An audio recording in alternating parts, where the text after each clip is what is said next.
Hello friends, कैसे हैं आप सभी। उम्मीद करते हैं सभी लोग अच्छे होंगे, खूब खुश होंगे और जम करके अपनी तैयारी को कर रहे होंगे। फटाफट जुड़ जाइए। सभी लोगों को गुड इवनिंग। मेघनाथ सिंह, पवन कुमार, उमेश कुमार तिवारी, प्रिया यादव, मेघनाथ सिंह, शिखा सिंह, गुड़िया सिंह, सभी लोगों को good evening. Anupriya good evening. सभी लोगों को गुड इवनिंग। नरेंद्र, प्रवीण, जितने सारे लोग जुड़ चुके हैं सभी लोगों को गुड इवनिंग।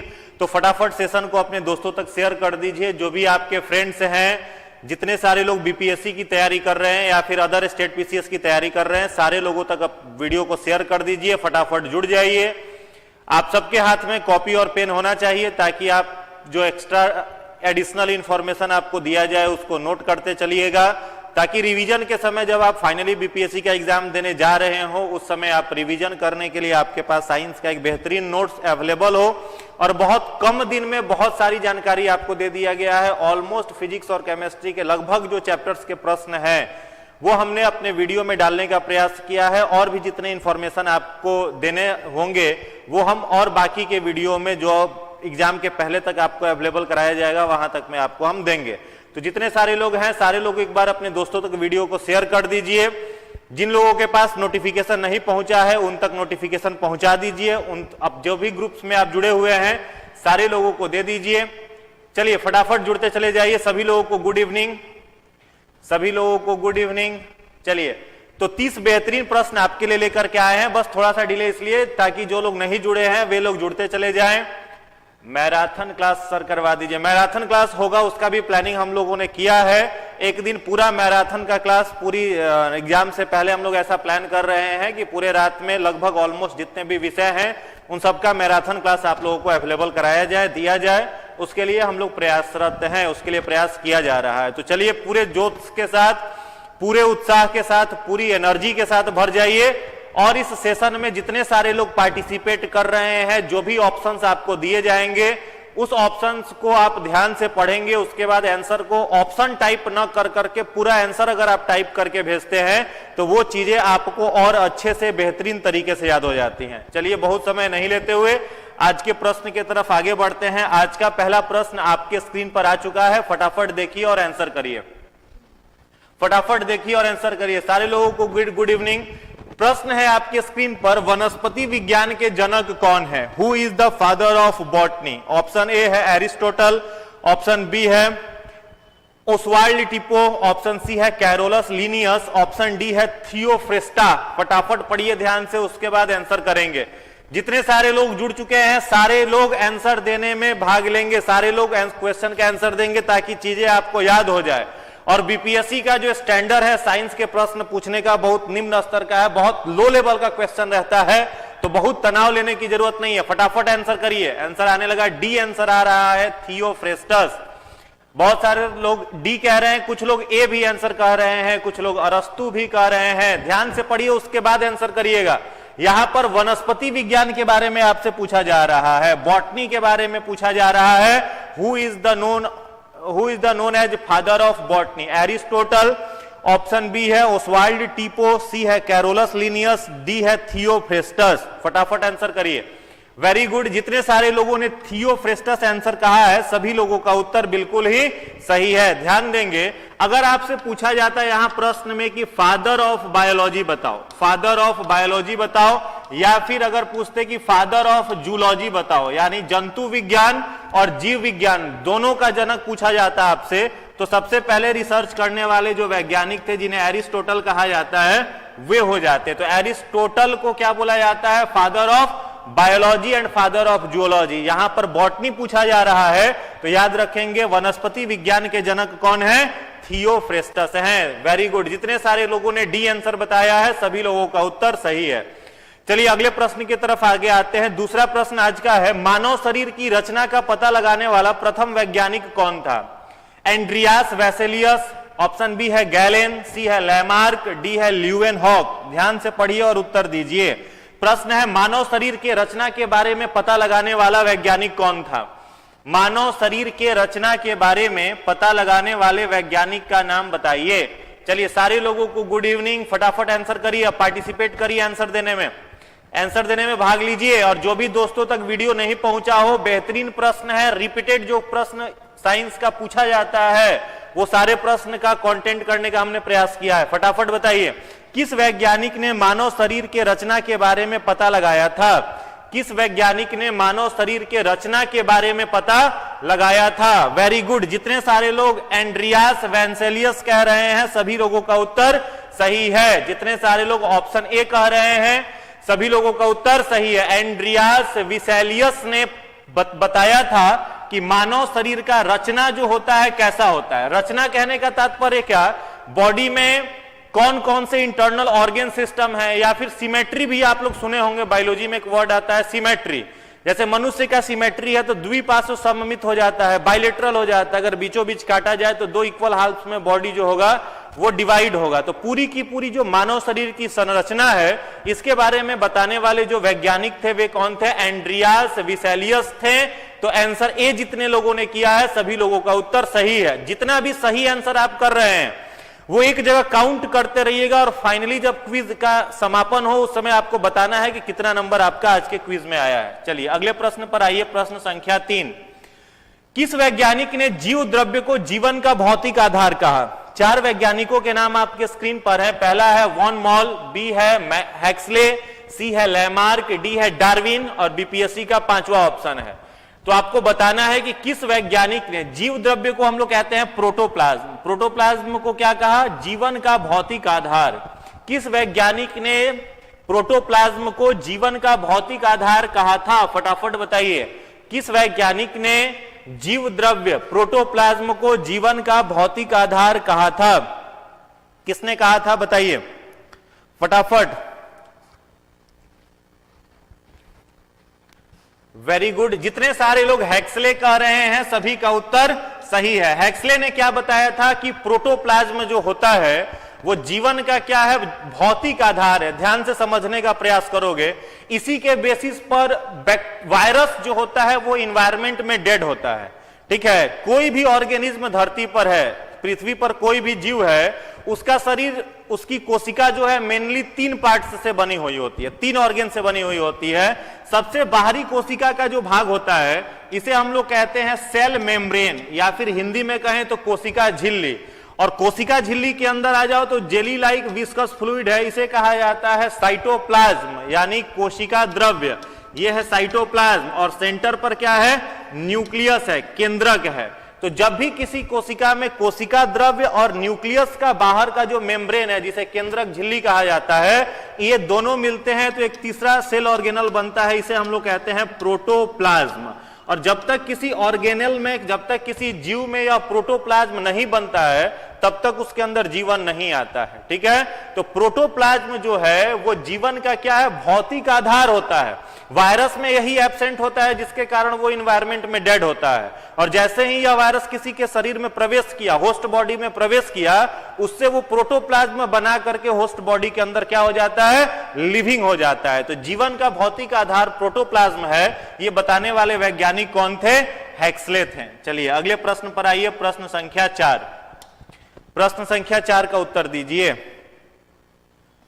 प्रश्न संख्या 4 का उत्तर दीजिए। मत्स्य पालन का अध्ययन किस ब्रांच में किया जाता है? ऑप्शन ए है इथियोलॉजी, बी है सेरिकल्चर, सी है एपीकल्चर, डी है इनमें से कोई नहीं। फटाफट बताइए, मत्स्य पालन का अध्ययन बायोलॉजी के किस ब्रांच में किया जाता है? मत्स्य पालन का अध्ययन बायोलॉजी के किस ब्रांच में किया जाता है? अलग अलग ऑप्शन आ रहा है, कुछ लोग एपीकल्चर कह रहे हैं, कुछ लोग बी सी डी, सारे आंसर आ रहे हैं। फटाफट ध्यान से पढ़िए उसके बाद आंसर दीजिए।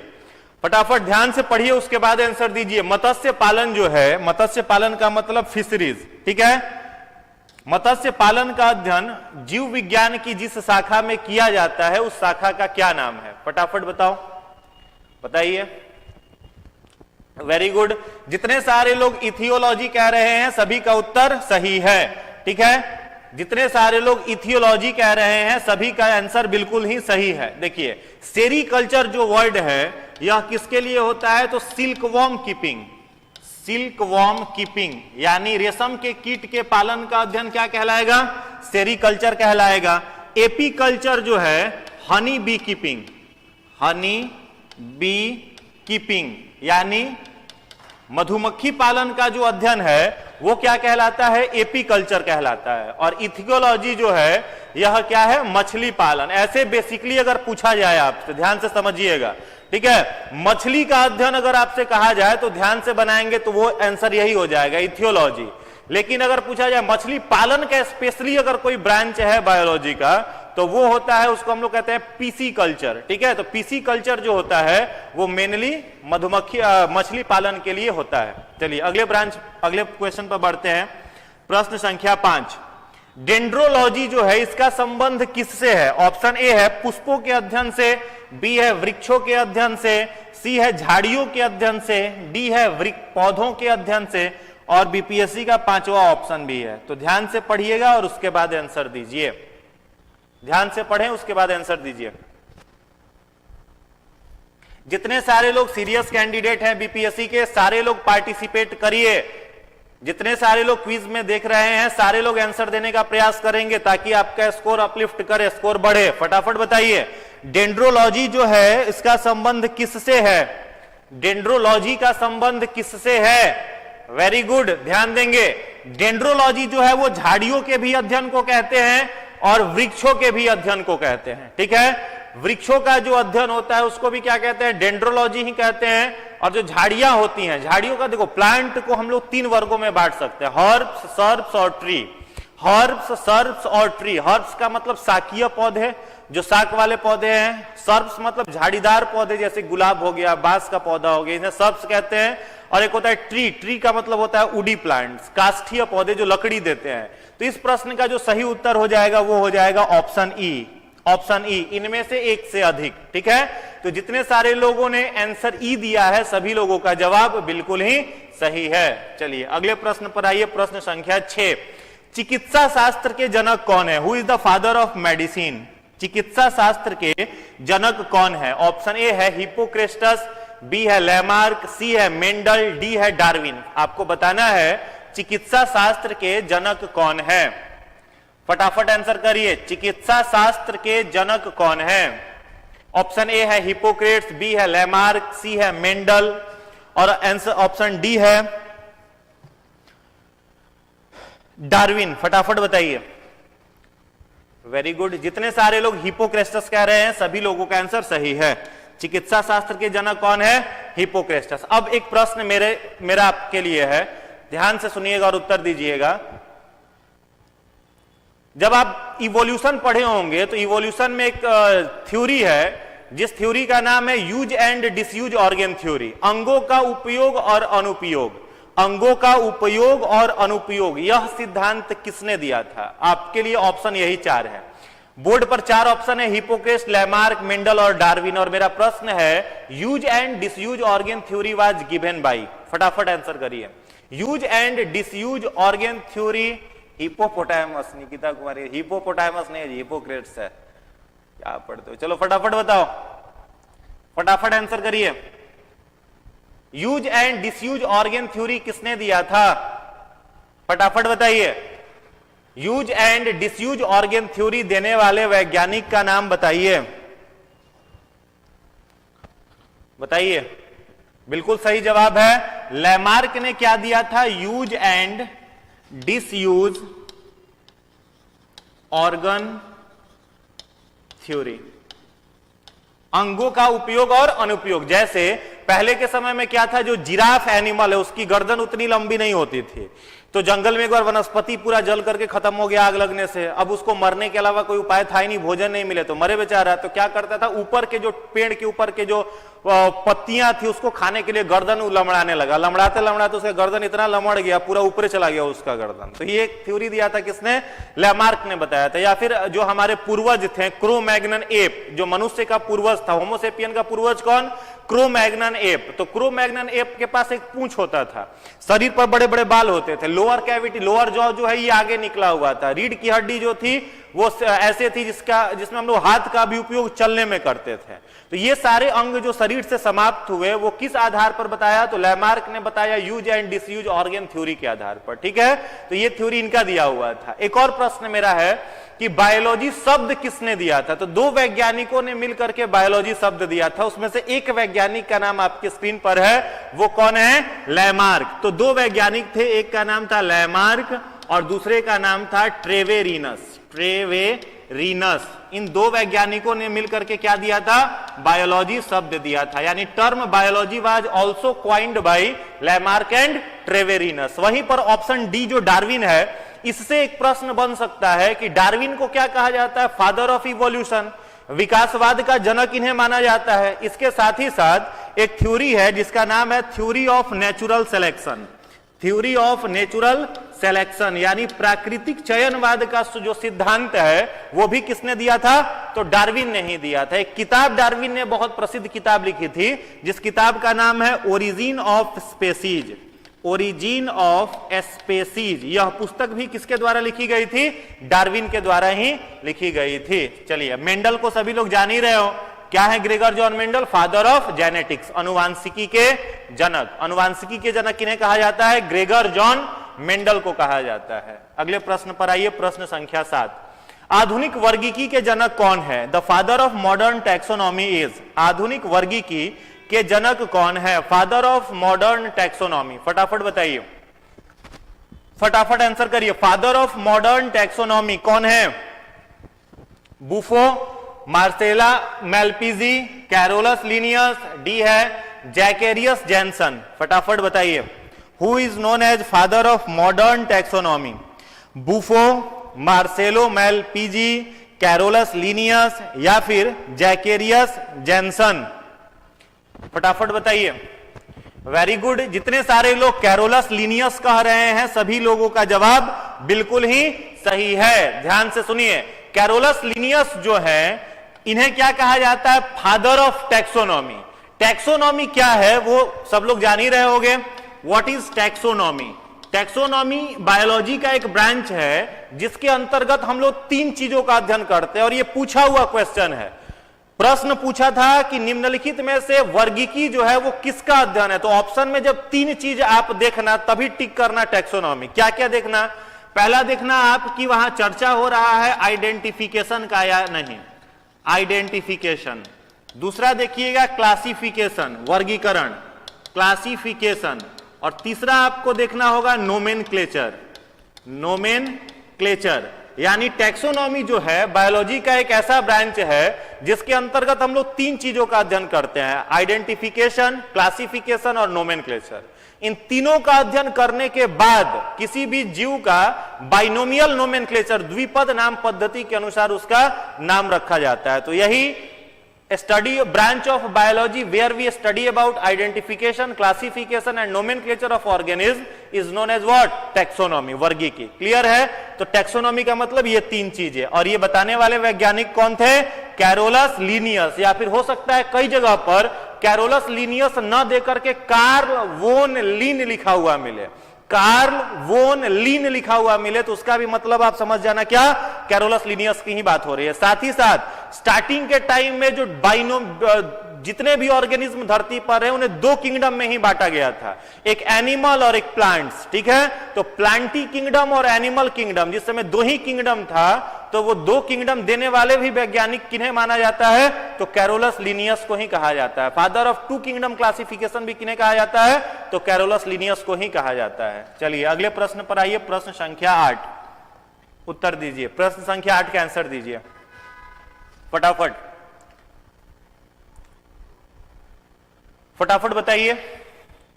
सर्प विज्ञान, स्नेक साइंस क्या है, उसका अध्ययन किसमें किया जाता है? पैथोलॉजी, ओफिनोलॉजी, सूक्ष्म जैविकी या फिर यूफेनिक्स? फटाफट बताइए, फटाफट आंसर करिए। सर्प विज्ञान जो है उसका अध्ययन जीव विज्ञान के किस शाखा के अंतर्गत किया जाता है?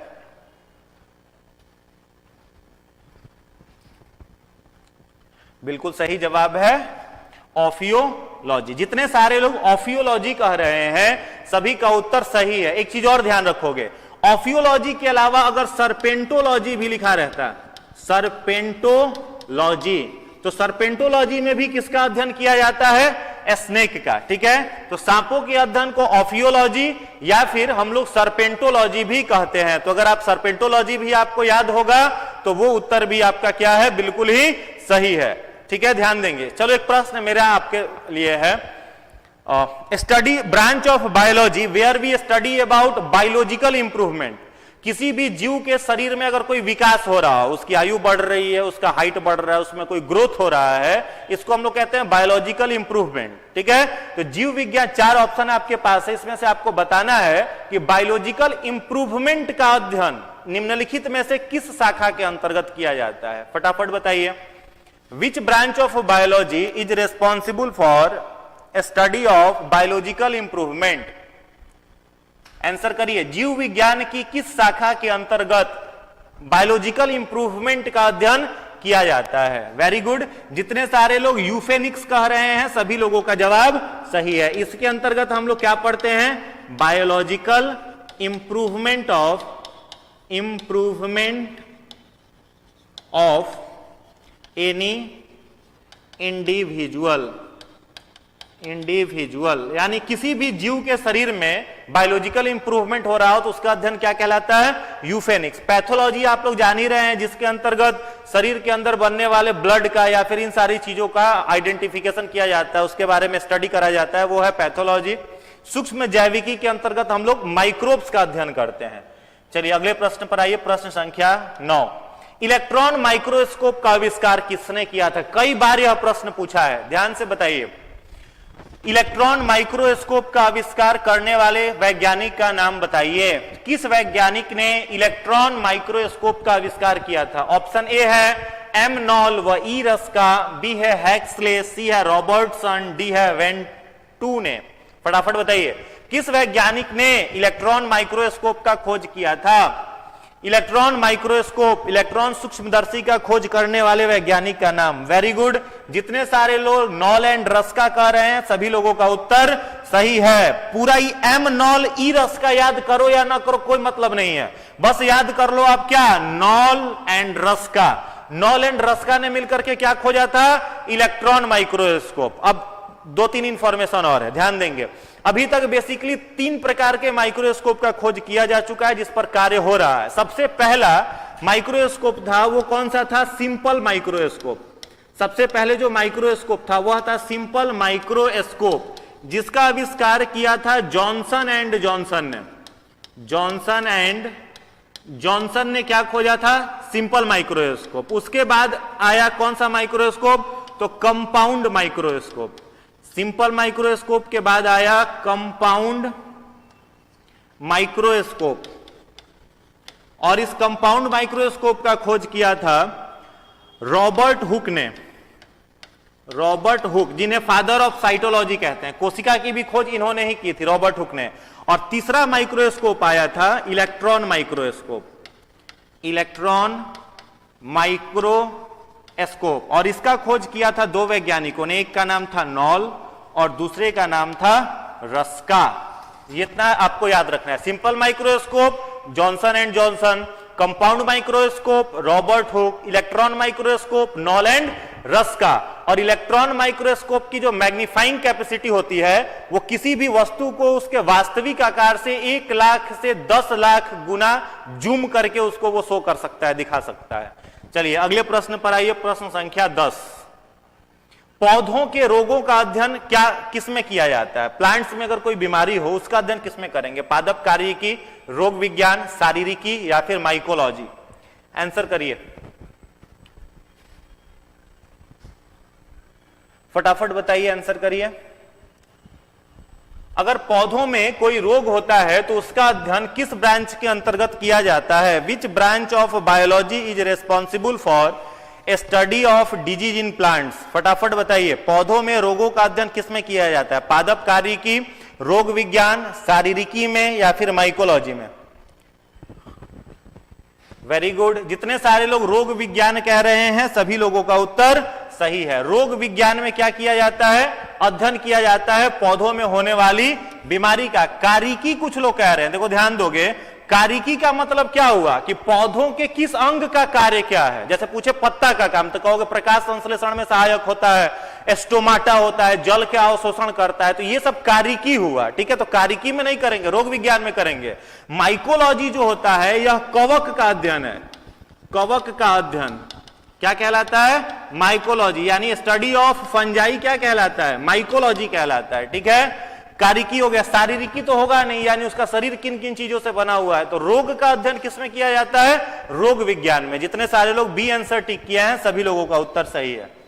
चलिए प्रश्न संख्या 11, प्रोकैरियोटिक कोशिका किसमें पाई जाती है? ऑप्शन ए है बैक्टीरिया, बी है ब्लू ग्रीन एल्गी, सी है bacteria and blue green algae, D है ब्रायोफाइट्स, या फिर बीपीएससी का ऑप्शन 5।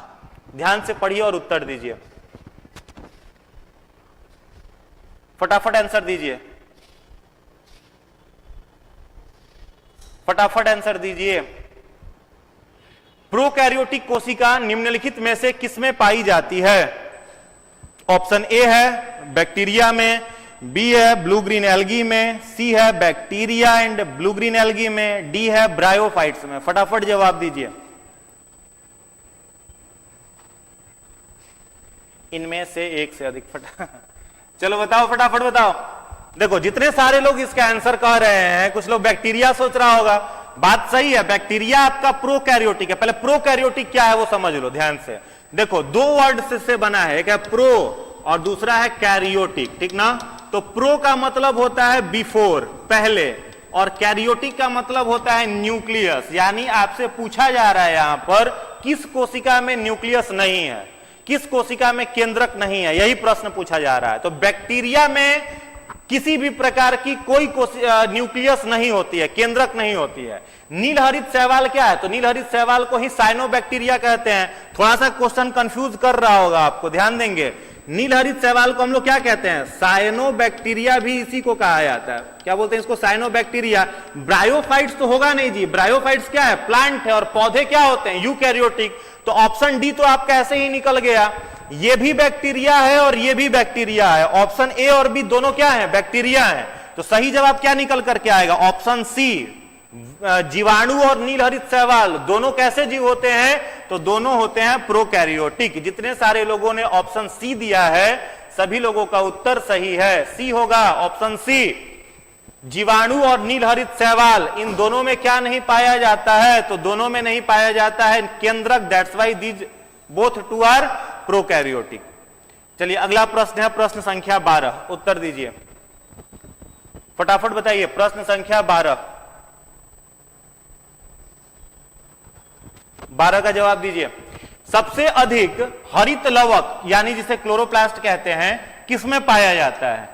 सबसे अधिक हरित लवक किसमें पाया जाता है? पैलिसेड पैरेन्काइमा में, दृढ़ कोशिका स्टोन सेल में, सी है स्पंजी पैरेन्काइमा में, डी है रंध्री कोशिका गार्ड सेल में। फटाफट बताइए। निभा कुमारी सर क्लियर नहीं दिख रहा है। मोबाइल का थोड़ा पिक्चर क्वालिटी इंक्रीज करिए, दिखेगा, सब क्लियर दिखेगा। मोबाइल का क्वालिटी बढ़ाइए, वीडियो की क्वालिटी बढ़ाइए, दिख जाएगा। चलिए 12 नंबर प्रश्न का उत्तर दीजिए। प्रश्न संख्या 12 का उत्तर दीजिए, फटाफट बताइए। देखो जितने सारे लोग आंसर दे रहे हो पैलिसेड पैरेन्काइमा, सभी लोगों का आंसर सही है। पैलिसेड पैरेन्काइमा जो है इसमें क्या पाया जाता है? तो सबसे अधिक क्लोरोप्लास्ट हरित लवक, ठीक है, पाया जाता है। क्लोरोप्लास्ट का काम क्या है? तो सूर्य के प्रकाश को अवशोषित करना है, एब्जॉर्ब करना। यहां पर एक प्रश्न मेरा आपके लिए है, ध्यान से बताएंगे। जब जल जाइलम के द्वारा पानी खींच करके जाता है और पत्ते में जाता है तो वहां पर स्टोमाटा उसका ओपन हो जाता है, ठीक है, स्टोमाटा। तो प्रश्न है स्टोमाटा का खुलना और बंद होना, the opening and closing of stomata depends upon which cell?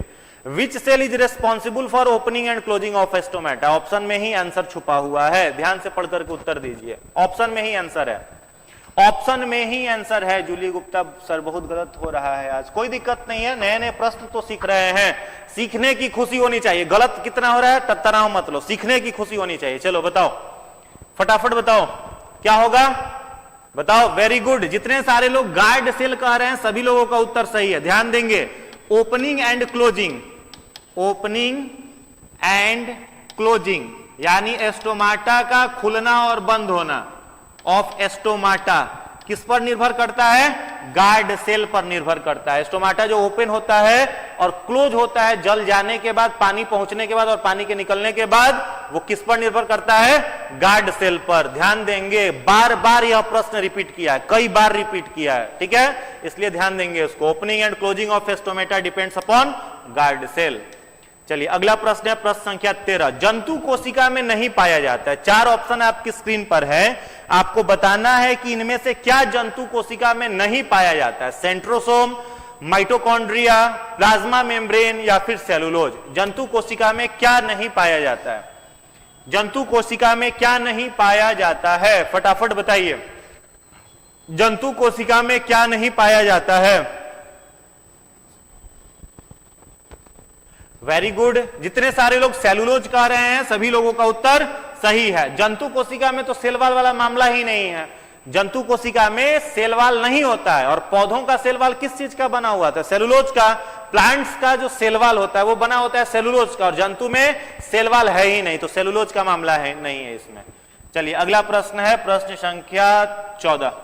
ATP का निर्माण कहां होता है? 4 ऑप्शन आपकी स्क्रीन पर है, आपको बताना है एटीपी का निर्माण कहां होता है। एटीपी का निर्माण कहां होता है? फटाफट आंसर दीजिए। एटीपी का निर्माण कहां होता है? राइबोसोम में, गोल्जी बॉडी में, मूल विसर्जन केंद्र में, या फिर इनमें से कोई नहीं, या फिर बीपीएससी का 5वां ऑप्शन। चलो यहां पर ध्यान देंगे, एक ऑप्शन हम यहां खारिज कर देते हैं, ऑप्शन डी। एक ऑप्शन मान लो नहीं है, ठीक है, डी के जगह पर क्या है? ऑप्शन ई है। या फिर मान लो हाँ, डी के जगह पर ऑप्शन ई को लगा लो। अब बताओ, अब तो समझ ही गए होगे, हमने आंसर ही बता दिया, आप समझ गए होगे। चलो देखो, इस प्रश्न का उत्तर क्या हो जाएगा? ऑप्शन ई हो जाएगा। एटीपी जो है इसे हम लोग कहते हैं एडिनोसिन ट्राइफॉस्फेट। एटीपी को हम लोग कहते हैं एडिनोसिन ट्राइफॉस्फेट, या फिर इसे कहा जाता है सेलुलर फ्यूल। कोशिका में जो ईंधन रहता है वो किस रूप में रहता है? ऊर्जा जो बनती है वो किस रूप में बनती है? एटीपी के रूप में। और एटीपी का निर्माण कहां पर होता है? तो याद रखोगे, एटीपी कहां पर बनता है? माइटोकॉन्ड्रिया में। एटीपी का निर्माण कहां होता है? माइटोकॉन्ड्रिया में, इसलिए इसमें माइटोकॉन्ड्रिया नहीं था। राइबोसोम्स क्या होता है? तो राइबोसोम्स फैक्ट्री ऑफ प्रोटीन, पहले दिन इसके बारे में बताया था। ये क्या होता है? फैक्ट्री ऑफ प्रोटीन, प्रोटीन का केंद्र होता है। गोल्जी काय, तो गोल्जी काय जो होता है यह सेक्रीशन का, ठीक है, स्रावित करने का पदार्थों का केंद्र है, और इसकी खोज की थी कैमिलियो गोल्जी नामक वैज्ञानिक ने। चलिए अगले प्रश्न पर आइए, प्रश्न संख्या 15। फटाफट उत्तर दीजिए, प्रश्न संख्या 15 का उत्तर दीजिए। प्रश्न संख्या 15 का उत्तर दीजिए। माइटोकॉन्ड्रिया का संबंध किससे है? उत्सर्जन से, परासरण से, श्वसन से, पाचन रस से। माइटोकॉन्ड्रिया का संबंध किससे है? ध्यान दोगे, यह माइटोकॉन्ड्रिया जो है इसको हम लोग 2 नाम से जानते हैं। पहला नाम इसका क्या है? पावर हाउस ऑफ सेल, कोशिका का ऊर्जा घर है, पावर हाउस ऑफ सेल। दूसरा इसको कहते हैं कोशिकीय श्वसन का केंद्र। इसको दूसरा क्या कहते हैं? कोशिकीय श्वसन का केंद्र। यानी हमारी जो कोशिका होती है वह श्वसन कहां से करती है? माइटोकॉन्ड्रिया से करती है। तीसरा यह क्या है? क्रेब साइकिल का केंद्र, क्रेब साइकिल का केंद्र, ठीक है। तो क्रेब चक्र भी जो होता है जिसके अंतर्गत 36 मोल एटीपी बनता है और फाइनली 38 मोल में वह बदलता है, तो वो सब केंद्र क्या है? तो माइटोकॉन्ड्रिया है। तो माइटोकॉन्ड्रिया का 3 नाम याद कर लो। पहला नाम power house of the cell, दूसरा कोशिका का श्वसन केंद्र, तीसरा क्रेब साइकिल का केंद्र भी कौन है? तो माइटोकॉन्ड्रिया। तो माइटोकॉन्ड्रिया का संबंध किससे है? श्वसन से है, रेस्पायरेशन से है। चलिए अगले प्रश्न पर आइए, प्रश्न संख्या 16। दूध का खट्टा होना किसके कारण होता है? शैवाल, बैक्टीरिया, कवक या फिर ईस्ट? शैवाल, बैक्टीरिया, कवक या फिर ईस्ट? फटाफट बताइए, दूध का खट्टा होना निम्नलिखित में से किसके कारण होता है? तो जितने सारे लोग इसको बता रहे हैं बैक्टीरिया, सभी लोगों का उत्तर सही है, बैक्टीरिया। अगर पूछा जाए दूध के खट्टा होने का मतलब यहां पर क्या कह रहा है? मिल्क कन्वर्टेड इनटू कर्ड, ठीक है। तो मिल्क को कर्ड में कन्वर्ट करने वाला जो बैक्टीरिया है उसका नाम है लैक्टोबैसिलस। चलिए अगले प्रश्न पर आइए, प्रश्न संख्या 17।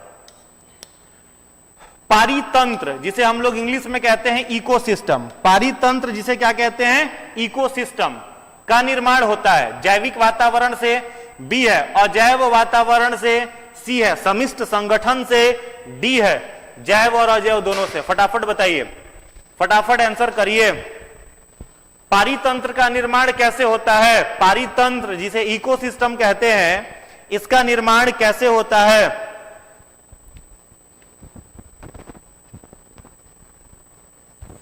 वेरी गुड, जितने सारे लोग डी आंसर कर रहे हैं सभी लोगों का आंसर सही है, डी। जैव समुदाय और अजैव वातावरण से। अब इसको समझिएगा, इकोसिस्टम में जो हमारा इकोसिस्टम है, पारितंत्र है, इसमें दो चीजें, पहला बायोटिक कंपोनेंट, बायोटिक जिसे जैव कहेंगे हिंदी में, बायोटिक कह लो या फिर जैव कह लो, और दूसरा है ए बायोटिक या फिर इसको हम लोग क्या कहेंगे, अजैव। तो जिसे नेचर ने बनाया है वो जैव, जिसे हम लोगों ने बनाया है अजैव। तो प्रश्न पूछता है, प्रश्न पूछेगा बोटेनिकल गार्डन किसमें आएगा, जैव में कि अजैव में? तो हम लोगों ने बनाया है तो अजैव। पूछेगा वाइल्ड लाइफ सेंचुरी किसने बनाया है, तो हम लोगों ने बनाया तो अजैव। एक्वेरियम किसने बनाया है, हम लोगों ने बनाया है, अजैव। पूछेगा रिवर नेचर ने बनाया है, जैव। पूछेगा पोखरा तालाब किसने बनाया, हम लोगों ने बनाया है तो अजैव। तो इस तरह से प्रश्न पूछेगा। रेगिस्तान डेजर्ट किसने बनाया है, तो नेचर ने, तो जैव हो जाएगा। समुद्र किसने बनाया, तो नेचर ने बनाया। फॉरेस्ट किसने बनाया, नेचर ने बनाया। ठीक है, तो इन दोनों से क्या बनता है, पारितंत्र का निर्माण होता है। तो ऑप्शन डी जो है biotic community and abiotic environment, इस प्रश्न का सही उत्तर है। चलिए प्रश्न संख्या 18, निम्न में से कौन प्रोकैरियोटिक नहीं है? फिर से वो प्रश्न रिपीट हुआ है लेकिन ऑप्शन चेंज है, ध्यान देके बनाएंगे। निम्न में से कौन प्रोकैरियोटिक नहीं है पूछा जा रहा है। इन्फ्लुएंजा वायरस, बी है क्लोरेला, सी है तपेदिक जीवाणु, डी है ईस्ट। फटाफट आंसर करिए, आंसर दीजिए, कौन प्रोकैरियोटिक नहीं है, कौन प्रोकैरियोटिक नहीं है?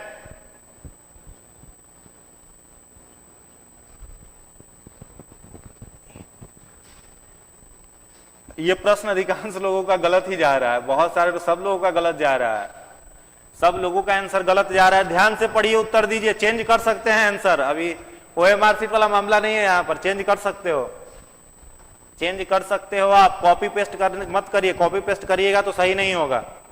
फटाफट बताइए जो और आंसर गलत होगा। ध्यान दो, देखो प्रोकैरियोटिक कौन नहीं है पूछा जा रहा है, ठीक है?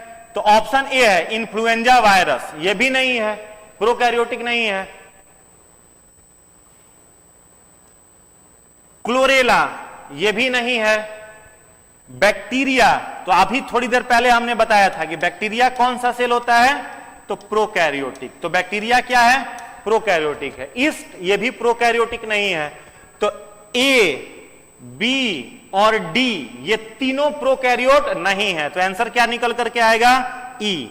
तो जितने सारे लोगों ने ई आंसर किया है सभी लोगों का जवाब बिल्कुल ही सही है। ऑप्शन ई इस प्रश्न का सही जवाब है। इन्फ्लुएंजा वायरस भी प्रोकैरियोटिक नहीं है, क्लोरेला भी प्रोकैरियोटिक नहीं है, ईस्ट भी प्रोकैरियोटिक नहीं है। एकलौता तपेदिक जीवाणु जो है वो प्रोकैरियोटिक है, इसलिए ऑप्शन ई इस प्रश्न का सही जवाब है। चलिए प्रश्न संख्या 19, फाइलोजेनी में अध्ययन किसका किया जाता है? आज बेहतरीन क्वेश्चन लेकर के आए हैं, तो आज का प्रश्न अगर सीख लिए और कॉन्सेप्ट के साथ सीख लिए तो बायोलॉजी कभी गलत ही नहीं होगा, इसलिए ध्यान से बनाइएगा। फाइलोजेनी में किसका अध्ययन किया जाता है? फाइलोजेनी में किसका अध्ययन करते हैं? जीवों के उद्विकास के बारे में, जीवों के कार्यकी प्रक्रिया के बारे में, मानवों की उत्पत्ति और परिवर्धन के बारे में, या फिर जीवों की उत्पत्ति या परिवर्धन के बारे में? बताइए, फटाफट बताइए। हाँ, आज बहुत लोगों का गलत हो रहा है, हम इस चीज को देख रहे हैं, आज बहुत लोगों का आंसर गलत हो रहा है। चलो कोई बात नहीं, नए प्रश्न सीख रहे हैं। चलिए फटाफट बताइए,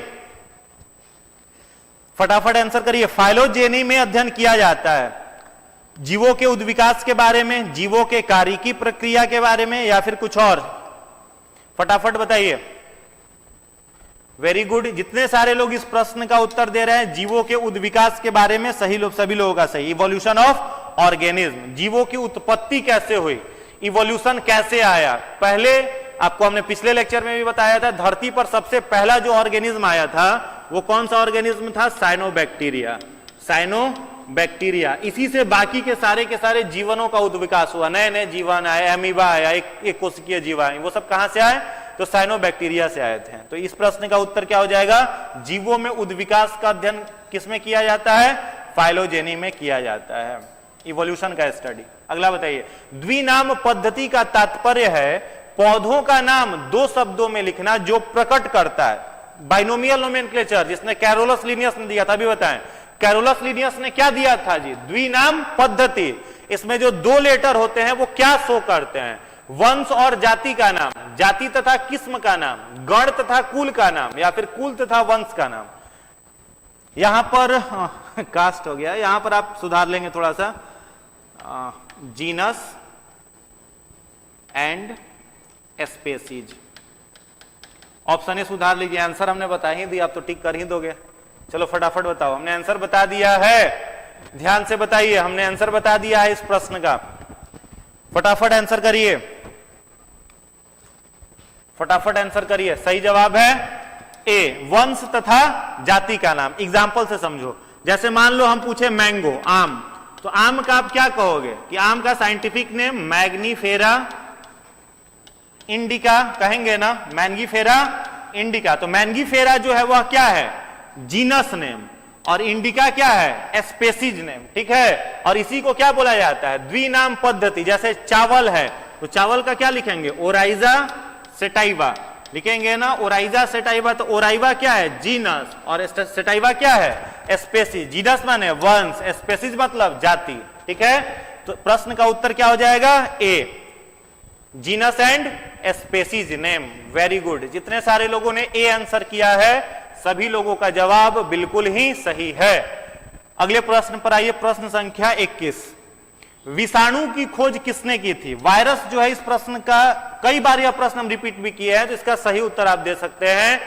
विषाणु की खोज किसने की थी? फटाफट बताओ। स्टर्नबॉर्न डॉल्जू, फटाफट सही उत्तर है आपका, बताइए। विषाणु की खोज किसने की थी? एम्फीडाक्स ने, हेक्सले ने, इवानोव्स्की ने, या फिर हैंडेन ने? फटाफट बताइए।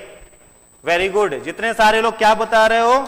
इवानोव्स्की। सभी लोगों का उत्तर सही है। विषाणु की खोज किसने की थी? इवानोव्स्की ने की थी। चलिए अगले प्रश्न पर, प्रश्न संख्या 22। प्रश्न संख्या 22 का उत्तर दीजिए, 22 का उत्तर दीजिए।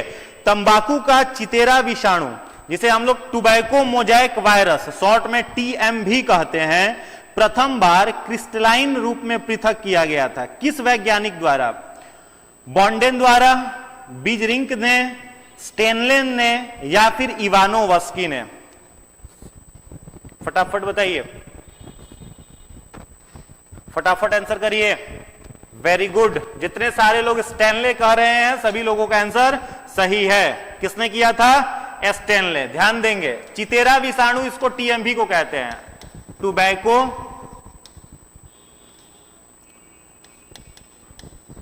टुबैको मोज़ैक वायरस, TMV। एक और चीज याद रखना है, पूछता है प्रश्न कि TMV वायरस जो है ये किस वायरस के फैमिली का है? तो याद रखेंगे रेट्रो वायरस। किस वायरस के फैमिली का है? यह रेट्रो वायरस फैमिली का है, और यह क्रिस्टलाइन रूप में पृथक किया गया था। यह बताने वाले वैज्ञानिक कौन थे? स्टैनले थे।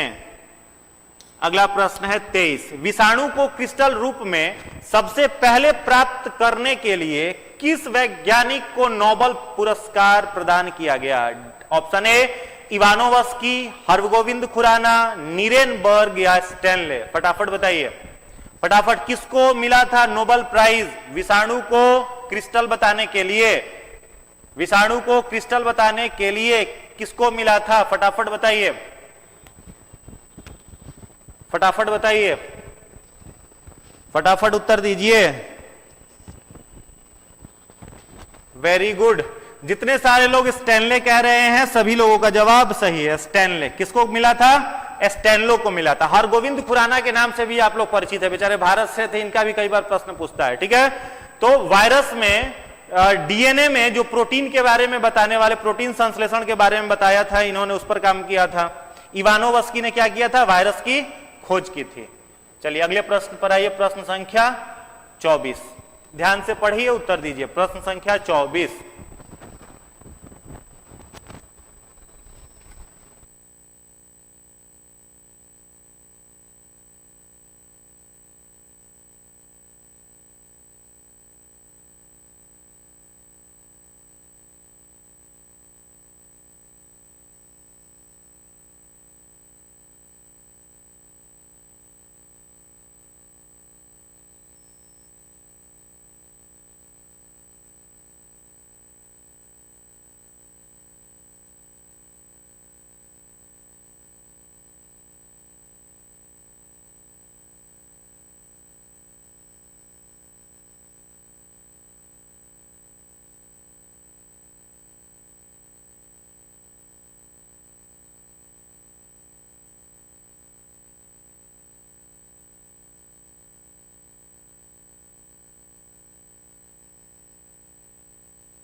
चलिए बताइए इस प्रश्न का उत्तर।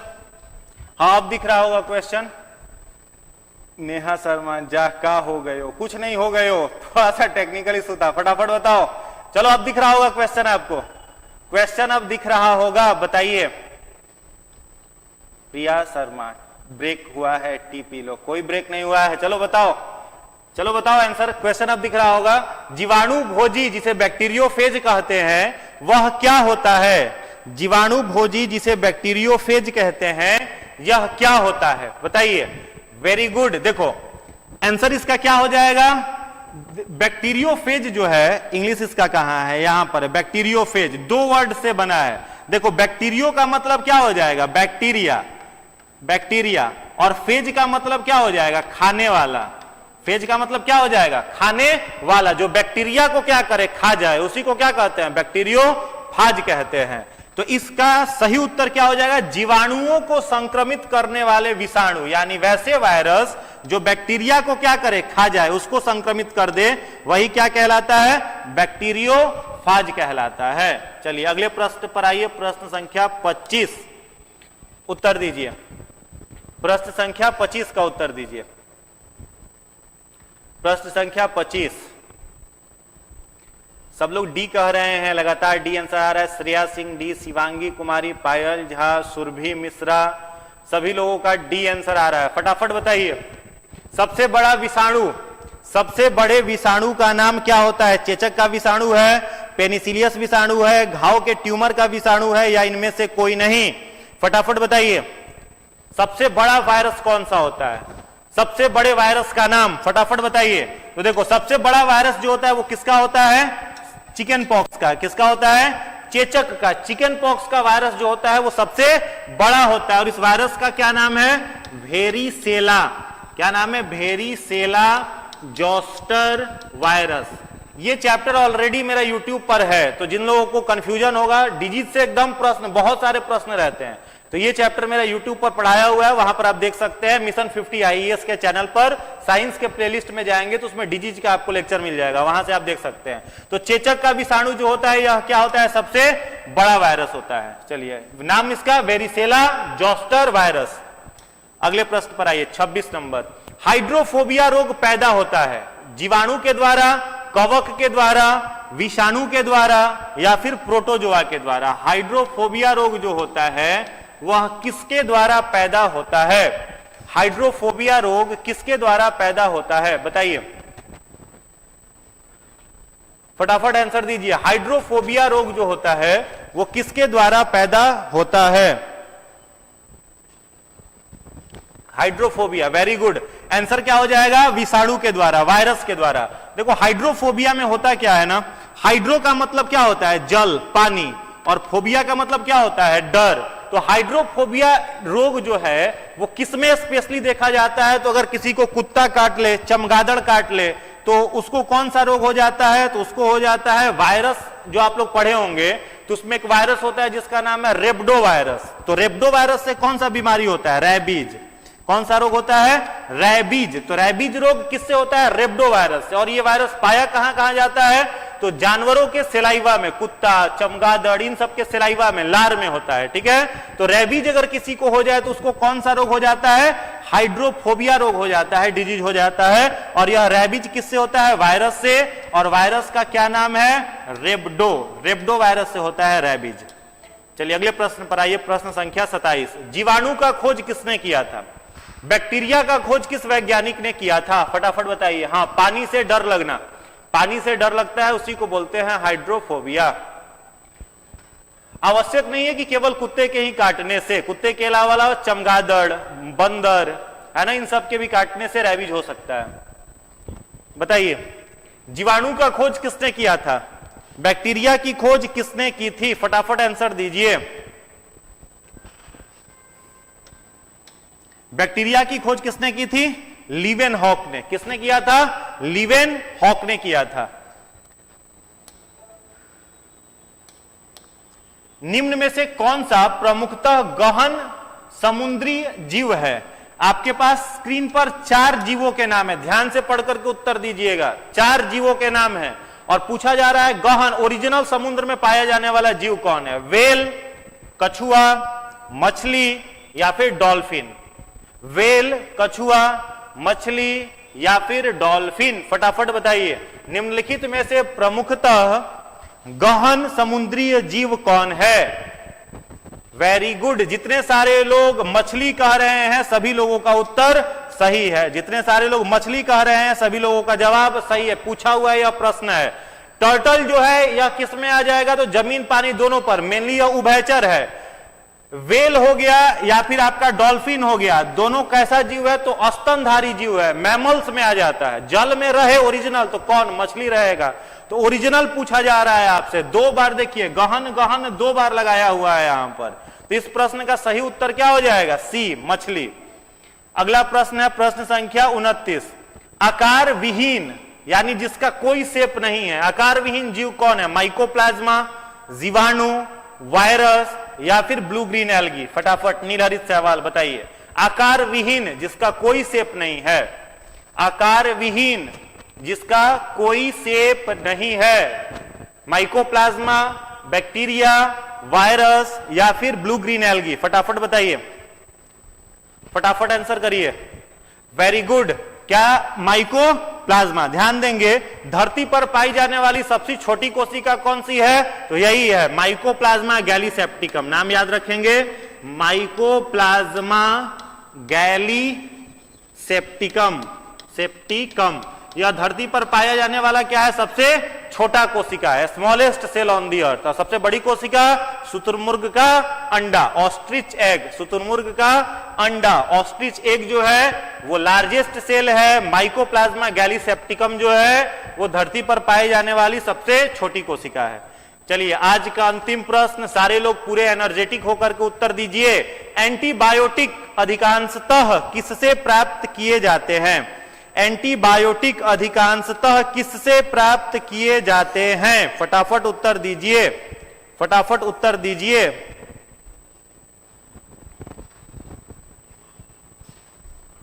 फटाफट उत्तर दीजिए। देखो बहुत सारे लोग फंजाई कह रहे हैं, बात आपकी भी सही है, मान लेते हैं। ध्यान देंगे, एंटीबायोटिक जो होता है, या एंटीबायोटिक क्या होता है? बैक्टीरिया के खिलाफ जो लड़ाई लड़े। बैक्टीरिया के जो कोशिका के बाहर कोशिका भित्ति होती है, जो पेप्टिडोग्लाइकेन की बनी हुई होती है, उसको तोड़ने का काम मेनली कौन करता है? तो एंटीबायोटिक। तो सबसे पहला जो एंटीबायोटिक बना था ना, वो किससे बना था? कवक से ही बना था, जिसका नाम था पेनिसिलिन। क्या नाम था एंटीबायोटिक का? पेनिसिलिन। और कवक का जो नाम था वह था पेनिसिलियम। कवक का क्या नाम था? पेनिसिलियम। खोजा किसने था? अलेक्जेंडर फ्लेमिंग ने। अलेक्जेंडर फ्लेमिंग ने खोजा था। तो यह पहला एंटीबायोटिक था। लेकिन प्रश्न यहां पर क्या है? ध्यान दो, अधिकांशतः प्राप्त होते हैं। सबसे ज्यादा किससे प्राप्त होते हैं? तो सबसे ज्यादा वो प्राप्त किए जाते हैं किससे? बैक्टीरिया से ही। सबसे ज्यादा वो बनाए किसके द्वारा जाते हैं? तो बैक्टीरिया के ही द्वारा बनाए जाते हैं। तो जितने सारे लोगों ने ऑप्शन सी टिक किया है सभी लोगों का उत्तर बिल्कुल ही सही है। जितने सारे लोगों ने सी टिक किया है बैक्टीरिया, उन लोगों का जवाब बिल्कुल ही सही है। तो किसका कितना नंबर आया? फटाफट टोटल नंबर अपना काउंट कर करके बताइए। किसका कितना नंबर आया? टोटल नंबर अपना जोड़ करके आंसर बताइए। फटाफट कितना नंबर आया बताइए, फटाफट बताइए। वेरी गुड, जितने सारे लोगों का अच्छा नंबर आया है 24, 25 ऐसे आंसर आ रहा है। चलिए वेरी गुड, खूब मेहनत करिए, खूब एंजॉय करिए, पूरे दम लगा करके, पूरे एनर्जी लगा करके पढ़िए, बहाना मत बनाइए। जितने सारे लोग बहाने बना रहे हैं कि हमारा असर अगली बार हो जाएगा, इस बार बहुत सारी कमियां रह गई, घर के परिवेश नहीं मिल रहे हैं, घर पर हम पढ़ रहे हैं तो वैसा परिस्थिति नहीं बन पा रहा है, अलग अलग प्रकार के डिस्टरबेंस हो रहे हैं। मेरे मित्र, डिस्टरबेंस में ही पढ़ करके पेपर बेचने वाला व्यक्ति कलाम बना था। कठिन परिस्थितियों में रह करके ही पेट्रोल पंप पर तेल देने वाला व्यक्ति धीरू भाई अंबानी बना था। नास्तिक नरेंद्र विवेकानंद बने थे, उतनी बड़ी चुनौती उनके जीवन में थी तो वो भी कठिन परिस्थिति से ही निकल करके आए थे। महात्मा गांधी बने तो उनके सामने भी चुनौती थी। गडेरिया का लड़का शिवाजी बन करके पूरे विश्व में नाम करवाया, उसके भी सामने परिस्थिति विषम ही थी। और वर्तमान समय में जो चाय बेचने वाला अपने भारत का प्रधानमंत्री है, उनके भी सामने परिस्थिति अलग ही थी। तो किसी को भी बनाया प्लेटफॉर्म नहीं मिलता है, अपना रास्ता खुद से तैयार करना पड़ता है, खुद से बनाना पड़ता है। तो कड़ी मेहनत, कड़ी लगन अपने अंदर अपनाने का पैदा करो, हार्ड वर्क का कोई विकल्प नहीं है। या तो बहाने बना करके अपना इज्जत बचा लो, बहाने बना करके या तो इज्जत बचा लो, या फिर मेहनत कर करके दुनिया के सामने अपनी इज्जत बना लो। दोनों आपके ऊपर डिपेंड करता है। तो नजरें बदली तो नजारे बदल गए, किश्ती ने रुख मोड़ा तो किनारे बदल गए। तो जम करके मेहनत करते रहिए, पूरे ऊर्जावान होकर के अपनी पढ़ाई को करते रहिए, और इस बार का, इस साल का रिजल्ट निश्चित रूप से आपका होगा। इसी दृढ़ विश्वास के साथ लगातार हम लोगों के साथ बने रहिए, खूब मेहनत करिए, खूब खुश रहिए और लगातार हार्डवर्क करते रहिए। वीडियो में अगर एडिशनल इंफॉर्मेशन मिला हो तो वीडियो को लाइक जरूर कर दीजिएगा, अपने दोस्तों तक शेयर जरूर कर दीजिएगा, ताकि आपके दोस्तों तक अधिक से अधिक जानकारी